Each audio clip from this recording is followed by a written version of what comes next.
This is WVBN from around the world. After many weeks of travel, all major signatories of the League of Nations and International Protection Force arrived with their Narvik detachments, and began mingling with one another before the start of their defensive fortifications and patrols. The US Navy discovered the Brazilian cruiser Bahia adrift off the coast of Florida. The cruiser was in extremely bad shape, held together only by the will of her bell, after numerous Margana attacks. The ship was successfully rescued and brought to the closest harbor, where her surviving crew was taken by the government and the ship was put under guard as she awaited stabilizing repairs. The White House canceled the week's events and met with the Brazilian ambassador behind closed doors. Nicaragua continued to be the target of Margana airstrikes, and this week looked to be no different when air raid sirens blared across the country. With its National Guard and air defenses already nearly depleted, the country braced for yet another round of destruction from the Moth-like dive bombers when the unexpected occurred. 2.5 squadrons of human aircraft appeared from the northern horizon, their silver paint job reflecting in the sun. They cut down the unprotected dive bombers in a matter of minutes, sparing the country from further destruction, before landing on a local airfield.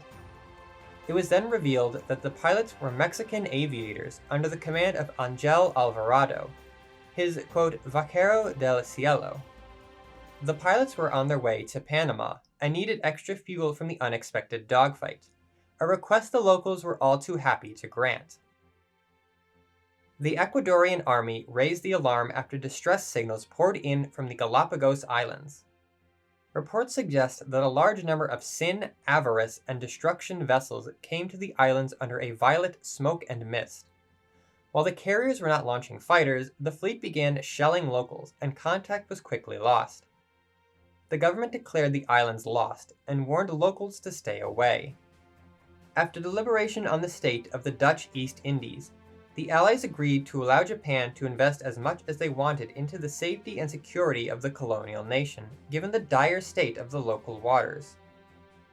Dutch and Japanese ambassadors conferred with one another, and shortly thereafter the Dutch cruiser Java returned, accompanied by Kamikaze and her non-awakened sisters Harukaze and Asakaze. They brought with them an accompaniment of engineers, diplomats, and military specialists who would begin surveying for the nation. Java herself bore a number of gifts from the imperial household, for herself, the Governor-General, and Queen Wilhelmina. The Axis sent German naval engineers to Spain through Italy, as thanks for the support of the Regia Marina in recent times. It was hoped these engineers would help facilitate the construction of the Littorio battleship in Spanish dockyards. The Comintern met with Japan this week to settle the matter of potential Mongolian incursions once and for all. A Soviet diplomat known as, quote, Ramsey was escorted by the Red Army to the Japanese border in Manchuria, where he was then taken by staff car to the Imperial Army headquarters in the region. There, the diplomatic attaché met with senior officer Tojo Hideki, and talks began.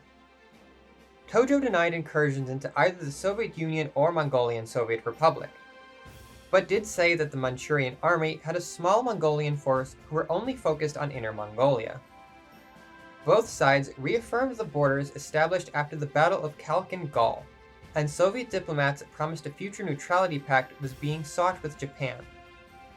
Before they left, Japanese diplomats gave them a bevy of information about Chinese collusion with Marganas. Afterwards, Japanese intelligence verified that the neutrality pact was a legitimate offer.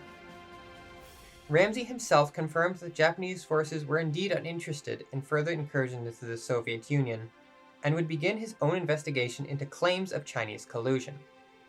This has been WVBN from around the world.